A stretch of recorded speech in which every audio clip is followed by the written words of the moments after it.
BHK, 3 BHK, shops, restaurant, supermarket and commercial.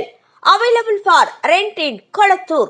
Nearby Meridian Hospital, Kumaran Hospital, backside of Red Terry. Please contact 9034555554. வணக்கம் மக்களே. இப்போ பிரபல நடிகர் ஒருத்தர் தலைமறைவாகியிருக்காரு அப்படின்றதான் நாடு முழுக்க பேசப்பட்டு வந்துட்டு இருக்கக்கூடிய ஒரு விஷயமாக இருக்குது. மிகப்பெரிய அளவில் பாலியல் வழக்கு தொடர்பாக விசாரணைக்கு ஆஜராக நடிகர் சித்திக் அவர்களுக்கு பார்த்தோன்னா லுக் அவுட் நோட்டீஸ் விட்டுருக்காங்க. இப்போ அந்த நோட்டீஸ் அனுப்பியதுமே இவர் தலைமறைவாகிட்டாராம். கொச்சியில் நடந்த 2016ஆம் ஆண்டில் திருவனந்தபுரத்தில் உள்ள மாஸ்காட் ஹோட்டலில் ஒரு திரைப்படத்தின் முன்னோட்ட காட்சிக்கு பின்னாடி மலையாள நடிகர் சித்திக் தன்னை பாலியல் வன்கொடுமை செய்ததாக இளம் நடிகை ஒருவர் போலீசாரிடம் குற்றம் சாட்டியிருக்காங்க.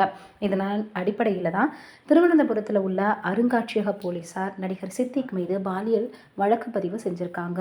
இந்த குற்றச்சாட்டுகளை அடுத்து அம்மா அமைப்பின் பொதுச் செயலாளர் பதவியில் இருந்து சித்திக் ராஜினாமா செஞ்சார்.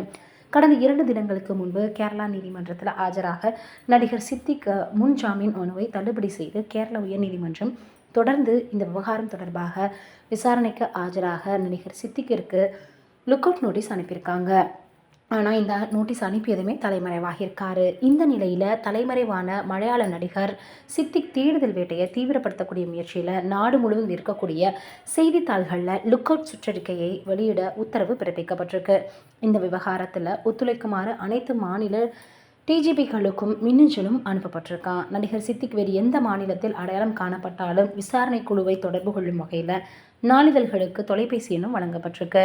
சித்திக்கின் புகைப்படம் மற்றும் விசாரணை குழுவின் தொடர்பு எண் அடங்கிய நோட்டீஸ் தமிழ்நாடு மற்றும் கேரளா நாளிதழ்களிலும் ஏற்கனவே வெளியிடப்பட்டிருக்கு. மேலும் சித்திக்கை தேடி சென்னை மற்றும் பெங்களூருவில் சிறப்பு கண்காணிப்பு குழு அமைக்கப்பட்டிருக்கதாகவும் தகவல்கள் வெளியாகியிருக்கு.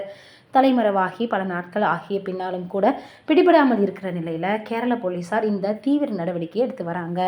இந்த தேடுதல் வேட்டையில் மொத்தம் 10 குழுக்களும் சைபர் பிரிவை சேர்ந்த மேலும் 10 குழுக்களும் தீவிரமாக ஈடுபட்டு வந்துட்டுருக்காங்க.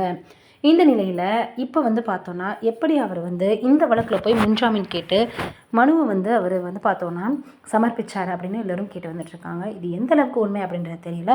ஆனால் அவருக்கு நோட்டீஸ் அனுப்பியும் கூட வராமல் இருக்கிறது மிகப்பெரிய அளவில் எல்லோருக்குமே சந்தேகத்தை ஏற்படுத்திட்டு இருக்கு. இன்னும் இதே போல் விஷயங்கள் எத்தனை ஆண்டுகள் தான் பெண்களை பின்தொடருமோ தெரியல.